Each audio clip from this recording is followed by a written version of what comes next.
Europa toma conciencia del problema demográfico que arrastran muchos territorios, no solo en España. La demografía será una de las prioridades de sus políticas a partir de 2020.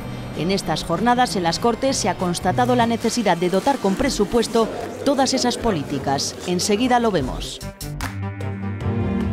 Y comienzan las comparecencias de los consejeros para explicar el presupuesto de 2018. Habrá el año que viene fondos para empezar a aplicar la ordenación del territorio, también un nuevo instrumento financiero para los emprendedores y se creará la figura del tutor agrario. Seguimos nuestro relato histórico por el medievo con esta quinta y última ruta diseñada por la Fundación Villalar, Castilla y León. Nos adentraremos en dos majestuosos castillos, recorreremos pasadizos y galerías y descubriremos este espectacular pozo. En unos minutos montamos en autocar para visitar Portillo, Mojados e Íscar. El cambio demográfico será una de las prioridades de la Unión Europea de cara a los próximos años. Será una de las demandas de regiones como la nuestra, que sufren de primera mano el desafío del envejecimiento y la despoblación. Pero todavía falta algo más importante, y es que esas políticas vengan acompañadas de presupuestos económicos. Esta semana la despoblación a debate en las Cortes de Castilla y León. Por primera vez Europa se preocupa por la demografía, por la agonía que sufren muchas regiones españolas y también europeas, en las que desciende la tasa de natalidad y donde cada vez son menos quienes trabajan y más los jubilados y pensionistas. El séptimo informe de cohesión de la Comisión Europea ha fijado la demografía como una prioridad. Es necesario darle la vuelta a estos datos y solo lo podemos hacer si nos ponemos a trabajar en ello. La Unión Europea prepara desde hace tiempo sus presupuestos de cara al año 2020 y por eso este es un momento clave para que las regiones hagan sus peticiones y consigan que Europa incluya fondos económicos para ayudar a resolver el desafío. Es la oportunidad para conseguir que algunas de las prioridades que pretendemos se incluyan y se doten financieramente. Las regiones sienten que su voz no se ha escuchado lo suficiente. A partir de ahora esto tiene que cambiar. Según los expertos reunidos en este foro de debate, los sectores clave para Castilla y León que ayudarían a frenar la despoblación son la agroalimentación, el sector forestal y el patrimonio cultural y el fomento del turismo. En estas jornadas no solo se ha hablado de despoblación, sino también de los sectores que son clave para revertir la situación. Por ejemplo, la agroalimentación, el sector forestal y el fomento del turismo. El del turismo rural es un sector de peso que encierra un gran potencial. En los 8 primeros meses del año, más de 5 millones de viajeros nos han visitado, con un impacto económico de 850 millones de euros. Pero hay, dicen los expertos, mucho por hacer para consolidar este yacimiento de empleo y riqueza, que es la base para fijar población. Se necesita, aseguran, profesionalización, medidas fiscales positivas y más control. Muchas veces las inspecciones trabajan de lunes a viernes, quizá tengamos que adaptarnos de alguna manera, si no es efectivo. La clave pasa también por la conectividad, con internet a buena velocidad y cobertura de móvil. Y es necesario generar ingresos que repercutan en la conservación del patrimonio, que es el foco que atrae la actividad. Además, hay que apostar por las personas. Tú eres patrimonio mundial, tú lo eres. Creernos esto. Comunicar esto, porque si no, no haremos impacto. Porque Castilla y León tiene 2 millones de personas que pueden trabajar para revertir la situación. La comunidad tiene los mismos habitantes que en el año 1900. Modelos de éxito hay, remarcan. La región de las Tierras Altas de Escocia es el modelo más cercano que tenemos para poder aprender. Ellos llevan luchando 50 años contra la despoblación. Para que los jóvenes decidan montar su proyecto vital en el campo, necesitan un proyecto económico, servicios esenciales de calidad e incluso posibilidades reales de socialización. Es lo que dicen los expertos, los que además viven y trabajan en los pueblos, que reclaman políticas globales. Las políticas que se vienen haciendo en los últimos años es para el día a día. Y aquí requiere Castilla y León una política a largo plazo de todo el territorio y con todos los sectores que estamos. Sobre todo, la base del futuro de los pueblos es, primero, conseguir que las mujeres se queden en los pueblos, bien al frente de explotaciones agropecuarias, bien con otro tipo de trabajos, pero sobre todo que haya trabajo y empleo para las mujeres. También el sector forestal reivindica su peso como motor de oportunidades de futuro. Eso sí, reclaman más respaldo económico. Lo fundamental es que haya dinero para fijar población y para crear empleo. La financiación es importante. En este sector la financiación no existe. O sea, tenemos en la PAC una participación del 2,5%. Es algo que conocen bien muchas de las explotaciones que viven de la biomasa. Que las administraciones europeas, regionales, estatales, locales, pensaran en la reactivación de un número de megavatios eléctricos con el fin de poder seguir aprovechando estos recursos. Petición en una comunidad donde más del 50% de su superficie es forestal. Es un camino que empezó ya hace años y que esa senda va a continuar y hay que saber aprovecharla. Hay que saber aprovecharla como país y hay que saber aprovecharla como región. Los expertos apuntan que la solución a este goteo constante de habitantes es urgente.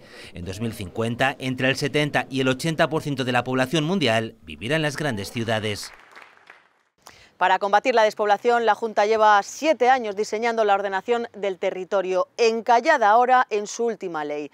En las comparecencias de presupuestos que comenzaban esta semana, el vicepresidente del Ejecutivo ha vuelto a hacer un llamamiento a los grupos y ha anunciado que a partir de 2018 ayuntamientos y diputaciones tendrán que firmar un convenio para recibir fondos de la Junta. Es el proyecto más destacado de su consejería y el vicepresidente hacía un último llamamiento a los grupos para sacar adelante la ordenación del territorio. 3 leyes. Queda lo último. Si queremos perder esta oportunidad, que empezó a debatirse esto, como le he recordado yo, y usted se acordaba, en la época del presidente Nalda. Además, Arto asegura de los mantras que escucha de que nadie lo apoya, va a condicionar el reparto de fondos a la firma de convenios con Presidencia. Pues aquí vamos a tener el test. El que no firme, pues no recibe fondos, lo que dice la ley. Y el que firme está a favor. El PSOE dice que la pelota no está en su tejado. Creo que le iría muchísimo mejor si modifica el fondo de cooperación en su totalidad, cuando en el año 2011 tenía 404 millones de euros y ahora tiene 286. Si volviéramos a esas cifras, en caso de que no obtengamos la colaboración del Partido Socialista para la aprobación de la ley, es que el Partido Socialista estaría marcando que hay ciudadanos de primera categoría, que son aquellos que pueden pertenecer a municipios que sí que pueden acceder a estos fondos, por estar aprobadas e impulsadas estas mancomunidades, y habría ciudadanos de segunda. El resto habla de chantaje. Fondo de máximo 25 millones de euros, siempre y cuando se apruebe la Ley de Unidades Básicas del Territorio, pues supone un chantaje por parte de la Consejería a los municipios de... Esa amenaza velada que ha hecho el señor consejero, desde luego Ciudadanos vamos a intentar para que no se cumpla, es decir, todas las mancomunidades de interés general que se formen, no solamente las urbanas, sino esperemos que una vez por todas haya un pacto entre todos los grupos políticos para que esto siga adelante. El planteamiento será el de siempre, la defensa, la apuesta por la comarcalización. PSOE e Izquierda Unida se han quejado además que no se hablase de corrupción y Ciudadanos ha insistido en la recuperación de derechos para los empleados públicos, a lo que la Junta ha destinado 150 millones en esta legislatura. Después de la cooperación local dotada con casi 78 millones, la segunda partida más cuantiosa, la de cooperación al desarrollo con 4,2. 412.000 van a inmigración, que tendrá una línea de ayudas para las asociaciones, y crece un 44% las ayudas para el retorno de los emigrantes. Entre las novedades, la posibilidad de prácticas en empresas en las becas para jóvenes residentes fuera.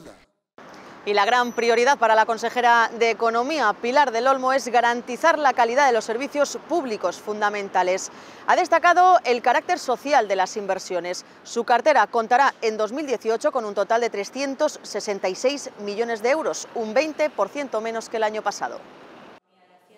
La gran prioridad, según del Olmo, es la mejora y calidad de los servicios públicos fundamentales. Contribuimos a la salida de España del procedimiento de monitorización por parte de las instituciones europeas en el que estamos inmersos desde 2009.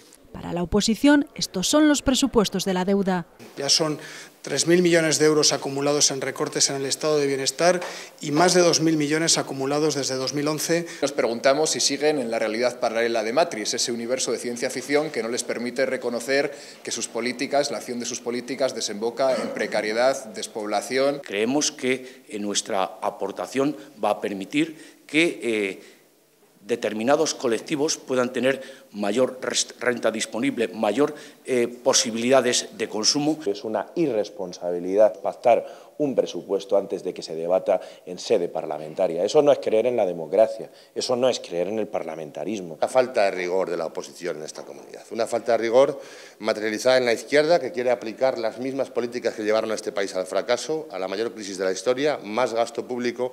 La Consejería de Economía y Hacienda seguirá apostando por la internacionalización con 10 millones de euros, dinamizará el tejido comercial con casi 6 y apoyará los proyectos industriales comprometidos con más de 24 millones. El proyecto industrial de Renault para sus plantas de Palencia y Valladolid y el proyecto industrial de Nissan. Ambos proyectos cuentan con un compromiso de inversión privada para los próximos años superior a los 1.000 millones de euros. Las cuentas, según la consejera, respetan la estabilidad presupuestaria y la sostenibilidad financiera. Mejorar la calidad del empleo es uno de los retos que tiene por delante la Consejería de Empleo de cara al próximo año. Esta semana hemos conocido más detalles del presupuesto de esta consejería para 2018, un año en el que el Servicio Público de Empleo de Castilla y León destinará 12 millones de euros para insertar a parados de larga duración. 4 de cada 5 euros del presupuesto está destinado a políticas activas de empleo. Los colectivos prioritarios siguen siendo los jóvenes. A través de la garantía juvenil irán destinados 10 millones de euros, ayudas también destinadas a la contratación de personas con discapacidad, 28 millones, y también para los autónomos. Se tiene previsto destinar 5,9 millones, de los que 300.000 euros van destinados a una línea exclusiva para jóvenes, otros 10,2 millones para el programa de asistencia para el autoempleo. Para los grupos de la oposición, este presupuesto no se ajusta a la realidad. 24 personas al día, 24, abandonan el mercado laboral en Castilla y León. 21.100 en los últimos 2 años desde que empezó la legislatura. No ha aportado ni una solución a este problema. En Castilla y León hay pobreza estructural, salarios de trabajadores empobrecidos. Ni una sola alusión durante toda su intervención a ningún tipo de política que cohesione territorialmente o que elimine las diferencias territoriales. Tenemos Ávila con una tasa de paro del 20% y Burgos con una tasa de paro del 10%. Queremos políticas públicas que atajen esos desequilibrios. El Partido Popular coincide con el consejero en que con estas medidas se llegará al objetivo de crear 1 millón de puestos de trabajo durante esta legislatura. Está consiguiendo que el 51% del empleo que se perdió en la crisis se haya recuperado. Hablamos de 85.000 empleos en 4 años, hablamos de 26.000 en los últimos años. En definitiva, ese empleo es una realidad. Carriedo asegura que la inversión en formación, 91 millones, un 17% más, es fundamental para crear un empleo de calidad. Con una oferta orientada a los requerimientos de las empresas y del mercado laboral y la puesta en marcha de nuevos sistemas como el cheque formación. Incluye también partidas para financiar las medidas incluidas en la Agenda para la Población, y al Plan de Empleo Local irán destinados 40 millones de euros. En un año en el que las condiciones meteorológicas no han ayudado nada al campo, la Consejería de Agricultura es la que más eleva su presupuesto, casi un 9%. Un departamento que refuerza las ayudas a los seguros agrarios y cuyo montante total asciende a 476 millones de euros. La hoja de ruta de Milagros Marcos pasa por continuar rejuveneciendo el campo. Se incrementa la partida un 6% hasta los 35 millones de euros. Se ponen en marcha medidas de formación como el programa Agrobecas más 50 o el servicio Agrotutor Joven. Un programa integral de tutelaje que tiene como objetivo asegurar el éxito empresarial de los jóvenes con vocación de convertirse en profesionales del sector agrario o del agroalimentario. La Junta multiplica por 3 una de las políticas más protegidas, los seguros agrarios, y da una garantía básica. No se dejará de hacer un seguro por falta de presupuesto, ya que la nueva ley de presupuestos considera los seguros agrarios como créditos ampliables. La oposición recrimina un presupuesto hinchado por el pinchazo de otros años. Toda la carencia de las infraestructuras agrarias, porque aunque es verdad que las inversiones suben este año, no es menos cierto que suben porque no se han ejecutado en años anteriores. Las modernizaciones de regadío que se proponen son exactamente las mismas que desde hace ya bastantes años. Y está muy bien que ahora hagamos una inversión importante, pero probablemente tendríamos que haber estado preparados para una situación como la que nos hemos encontrado. Ciudadanos propone no colocar palos en las ruedas en vistas del año catastrófico para el campo. Si nos podemos bajar de ese rodillo de la queja, que es tan malo como el rodillo de la mayoría absoluta, y sumarnos a un carro de tener un buen presupuesto. La semana que viene la Junta abrirá un nuevo plazo para presentar más peticiones de ayudas urgentes por la sequía. El gasto en las carreteras absorberá 4 de cada 10 euros de inversión de la Consejería de Fomento y Medio Ambiente en 2018. También se mejorarán las estaciones de autobuses de León, Palencia, Salamanca y Soria y se invertirán 42 millones de euros en prevenir y extinguir incendios. La Consejería de Fomento destinará en 2018 casi 50 millones de euros a la lucha contra el fuego, un 17% más que este año, y 21 a tratamientos silvícolas de prevención. El consejero comparecerá en las Cortes para tratar el asunto de forma específica y se pondrá en marcha una mesa de trabajo. No solo en el ámbito del acuerdo de Ciudadanos y el Partido Popular con la Junta de Castilla y León, sino en esa mesa de trabajo que voy a abrir para todos los grupos políticos, porque creo que es una cuestión de comunidad. Pero entre tanto la Junta ha elevado el riesgo al nivel medio en León, Zamora, Salamanca y Ávila por las condiciones extraordinarias de sequía y calor. Incrementaremos los dispositivos, tanto los medios humanos como los medios materiales, como la disposición de los medios aéreos. La oposición lo tachaba de improvisado y pedía más. Creemos que se debe extender a toda la comunidad. El cambio climático es evidente y no se puede estar todo el día improvisando. Las partidas más sociales se incrementarán un 22%, la de vivienda, que con 63 millones cubrirá ayudas al alquiler, la rehabilitación urbana, nuevos Xarus en Aranda de Duero, Palencia o Soria, y proyectos concretos como el arreglo de las estaciones de autobuses con casi 9 millones y otros 8 millones para la integración del ferrocarril en Valladolid. Además, Fomento destinará 92 millones a carreteras y habrá partidas hasta los 21 millones para las autovías autonómicas y el peaje en sombra en la Valladolid-Segovia y 25 millones más para las infraestructuras del ciclo del agua. La oposición no ve mal las partidas, pero pone en duda que se vayan a ejecutar. Porque hasta ahora, como digo, lo único que se ha hecho es tapar baches. Si el presupuesto, que en definitiva no es malo, se va a ejecutar. El PP lo califica de inversor y cree que pone el foco en los asuntos más importantes. En vivienda, en transporte, en las infraestructuras que necesitan los pueblos. Además, se destinarán 1,5 millones para dotar de Internet a los polígonos industriales, un plan para que 150 municipios mejoren su conectividad o 5,7 millones para eliminar escombreras. Entre las medidas están 10 de los 50 puntos acordados con Ciudadanos. Puede estar en contacto directo con las Cortes de Castilla y León a través de sus redes sociales. En Twitter, @Cortes_CYL. Y en Facebook y Google Plus buscando por Cortes de Castilla y León. El Parlamento escucha también a través de Internet la voz del ciudadano. El concurso de fotografía y pintura que organiza la Fundación Villalar junto a la organización agraria Asaja ya tiene ganadores. Estos son algunos de los dibujos que se han presentado este año. Muestran la particular manera de ver el campo de los niños de entre 3 y 17 años. Dibujos y también fotografías que esta semana han sido seleccionadas por un jurado de expertos y por la presidenta de las Cortes, Silvia Clemente. Hace ahora un año la historia de Colombia cambiaba para siempre. La firma del acuerdo de paz entre el Estado y las FARC ponía punto y final a un conflicto armado que ha durado más de 50 años y ha dejado 220.000 muertos. Esta semana, la presidenta de las Cortes, Silvia Clemente, recibía a un grupo de estudiantes de la Universidad Católica de Bogotá que han realizado un curso de Derechos Humanos en la Universidad de Burgos.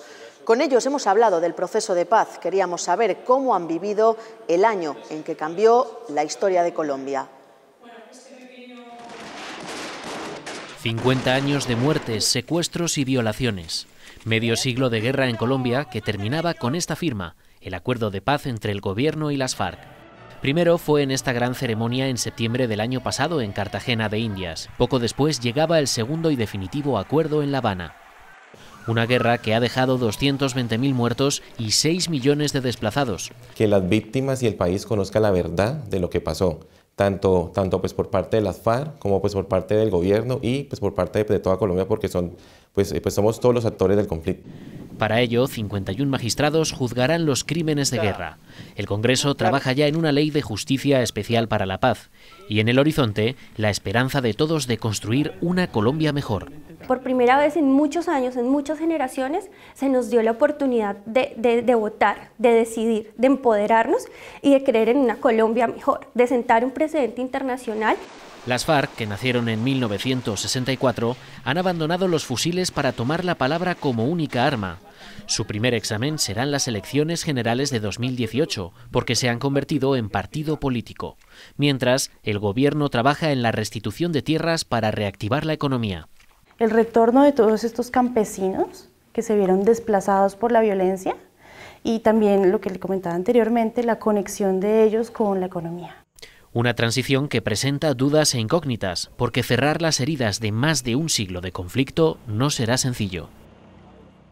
Y hoy, para terminar, les invitamos a recorrer algunos de los castillos con más historia de la provincia de Valladolid. Los podemos ver gracias a una de las rutas históricas que organiza la Fundación Villalar. Ya saben, salen todos los domingos desde Cuéllar hasta el 19 de noviembre. Adiós. El recorrido de hoy esconde castillos muy peculiares y municipios, por supuesto, con mucha historia. Empezamos, como siempre, subiendo a un autocar en Cuéllar. Después de media hora de autobús llegamos a la primera parada de esta quinta ruta, Portillo. Es un pueblo de 2.600 habitantes con una joya, este castillo del siglo XV que ven a mi espalda. En él los visitantes podrán bajar los 32 metros de profundidad que tiene el pozo. Desde la torre del homenaje disfrutarán además de unas vistas inolvidables. Es un castillo que no solamente perteneció a la nobleza, sino que también era un castillo con un carácter real. Perteneció a diversos reyes, alguno de ellos incluso estuvo encerrado aquí en esta sala de don Álvaro de Luna. Su posición era estratégica en el conjunto del país, quiero decir, no era un castillo menor que servía solo para defender la comarca, etcétera, etcétera, sino que su posición era estratégica. No ha habido ninguna reconstrucción posterior, por lo tanto es un castillo muy auténtico. Una fortaleza que dice mucho del pasado de Castilla y León. Una vez dentro y con la ayuda de los guías locales, los visitantes entenderán mejor la historia que encierran sus muros, por qué se construyó una escalera de caracol rodeando al pozo central o para qué usaban los 3 habitáculos que existen en la bajada al subsuelo.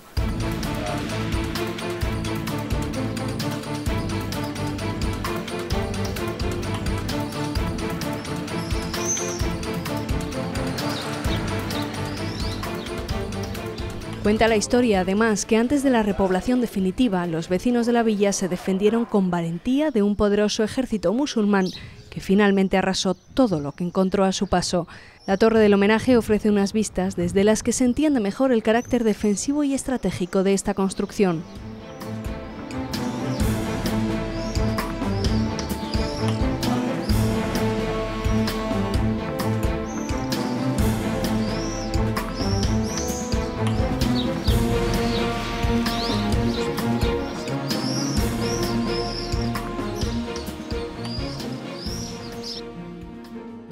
Con más de 3.000 habitantes, el municipio de Mojados cuenta con 2 iglesias mudéjares que por su forma de construcción, entremezclando ladrillo y mampostería, pudieran parecer similares, pero cada una esconde sus secretos.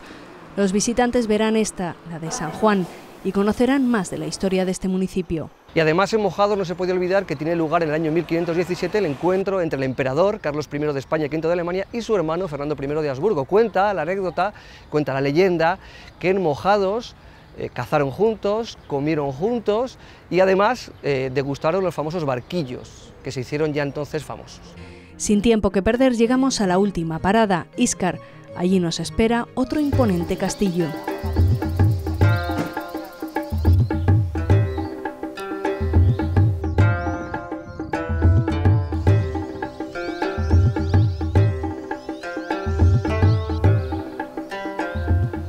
El castillo, en realidad, la función que tenía era función simbólica y defensiva. Sobre todo simbólica porque es un castillo inhabitable. Aquí los condes, sobre todo los condes de Miranda del Castañar, vendrían muy poco o nada. la frialdad del mismo. Simbólico, pues sabemos en la Edad Media lo que significaban estos castillos, que era símbolo del poder que ostentaban la nobleza, en este caso los condes de Miranda del Castañar.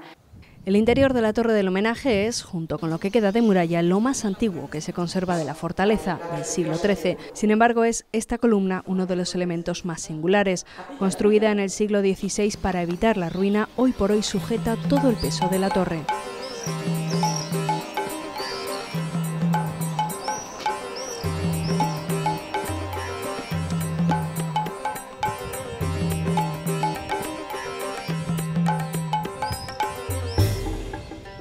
La visita al castillo de Íscar ha llegado a su fin y con ella la quinta ruta histórica organizada con la Fundación Villalar. Bueno, casi, porque les dijimos al principio que en cada una de las rutas habría un toque de turismo gastronómico. Pues bien, dentro de los muros de este castillo encontramos el toque, la pincelada gastronómica de esta ruta. Aquí hay una fábrica de cerveza artesanal y los visitantes podrán disfrutar de una cata de cervezas antes de volver a Cuéllar. Los castillos han sido los auténticos protagonistas de esta Ruta 5. Ha merecido la pena subir y bajar escaleras que parecen imposibles. No solo nos han ofrecido vistas privilegiadas, nos han permitido sentir la historia, además de conocerla.